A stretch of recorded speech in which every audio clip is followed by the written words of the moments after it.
Today at Speedy's Garage we have a problem. We remove some bolts and a headlight, and finally all is right with the world. Today at Speedy's Garage, our patient, is this 2010 Genesis Coupe Track Edition. It's got a couple of lights out. That's no bueno. One happens to be one of the HID headlights, the other happens to be one of the fog lights. I'm hoping they're just bulbs, but we won't know till we get into it, so let's see what we got. Never done one of these cars before, so I'm kind of guessing on the tools. Definitely gonna need a 10mm socket. I'm using my powered one, you guys know I like those. Screwdrivers, a panel removal tool, and I'm gonna use a creeper because the fog light is accessed from underneath, and this will make that easier. And I'll be using my race ramps to elevate the car.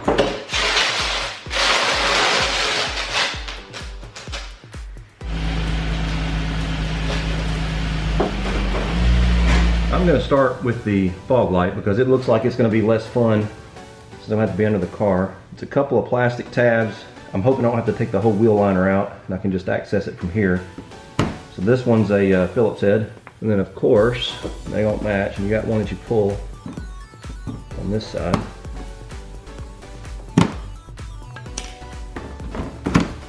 Oh, excellent.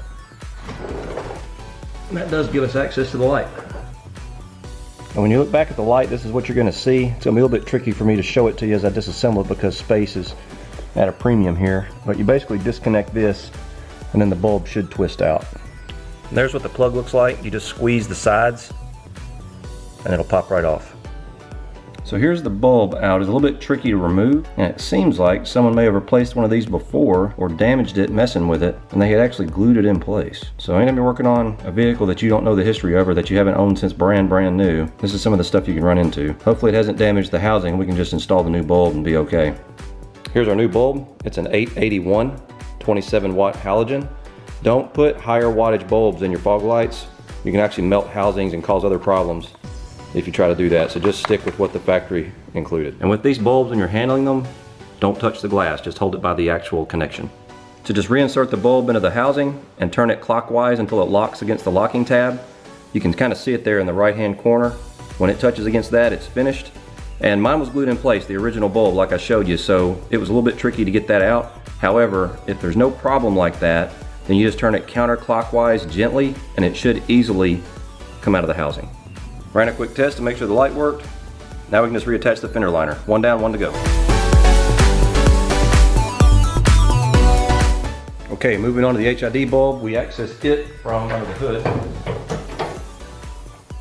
I only see a couple of 10mm bolts, so we're going to start with that.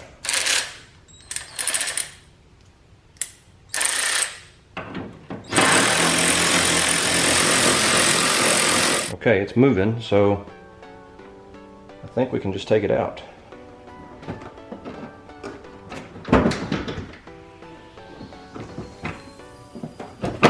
Yep, there we go.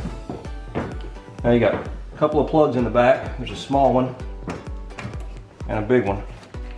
And then the whole headlight assembly comes off. Okay, I took the assembly over to the shop. I've got it on a workbench so I can work with it a little bit easier.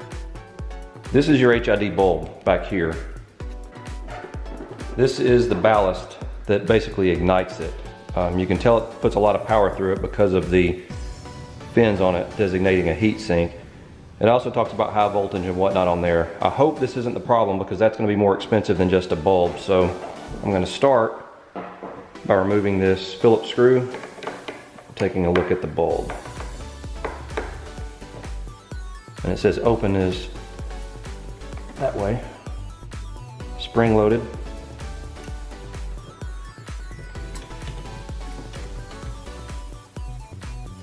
There's a retainer or a little spacer, you want to grab that,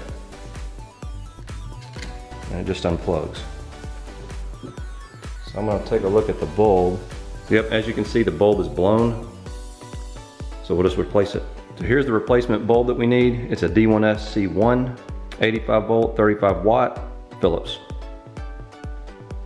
And it's the same deal as the halogens. You do not want to touch the glass of the bulb.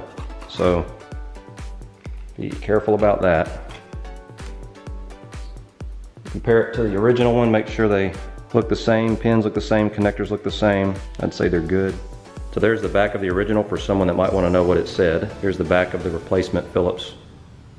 This is optional, but since I have them on hand, I'm going to do it. I'm going to wipe the bulb down with a little bit of alcohol just to make sure there's no oil or anything on it.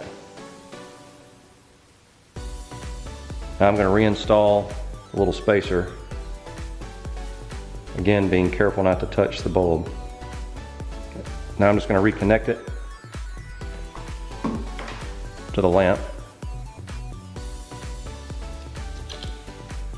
and reinstall it.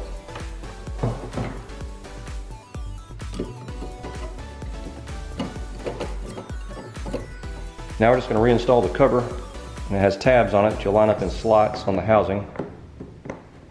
Lock it in place, turn it clockwise, reinsert your screw, tighten it down snug. Don't over tighten it, this is plastic, doesn't take much. Now we're just going to reinstall the headlight. Don't forget the 2 plugs.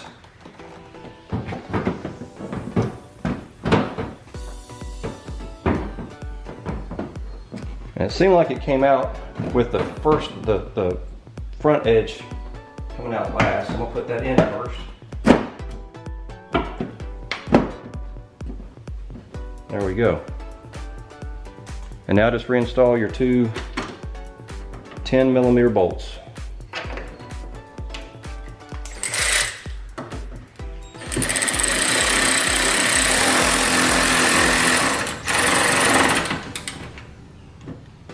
Now we'll give it a test. Everything's good to go.